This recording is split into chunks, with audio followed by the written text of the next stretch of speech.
મહેસાણા મનપાનો પ્રજાના ટેક્સના પૈસાનો ધુમાડો। મનપા અધિકારીઓની લિજ્જતદાર મનમાની। 5 લાખની સામે 12 લાખના ચા નાસ્તા ભોજન ઝાપટ્યા। નિયમો નેવે મૂકીને ગીતાંજલિ એજન્સી પર મનપા મહેરબાન। નક્કી બજેટ કરતાં પણ વધુ ખર્ચ છતાં પણ એજન્સીને એક્સટેન્શન અપાયું। ગીતાંજલિને એજન્સીને કયા આધારે એક્સટેન્શન અપાયું તેવા પણ સવાલ ઉઠી રહ્યા છે। ગીતાંજલિ ડેકોરેટર્સ અને સપ્લાયરના બિલોની તપાસની પણ માંગ ઉઠી છે।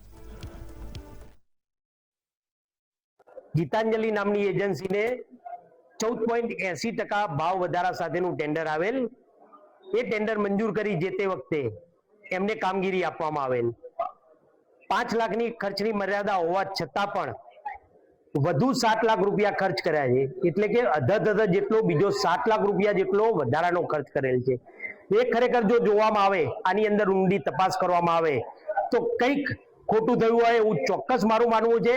આની અંદર ખાણીપીણીના, ચા નાસ્તાના બિલો જોવામાં આવે, તેમજ સરકારી કાર્યક્રમો કેટલા થયા, કેટલી સંખ્યા હતી, એના વિશે ઊંડાણપૂર્વક જો અભ્યાસ કરવામાં આવે, તપાસ કરવામાં આવે તો ક્યાંક કંઈક ખોટું થયું હોય એવું બહાર આવે એવું ચોક્કસ મારું માનવું છે।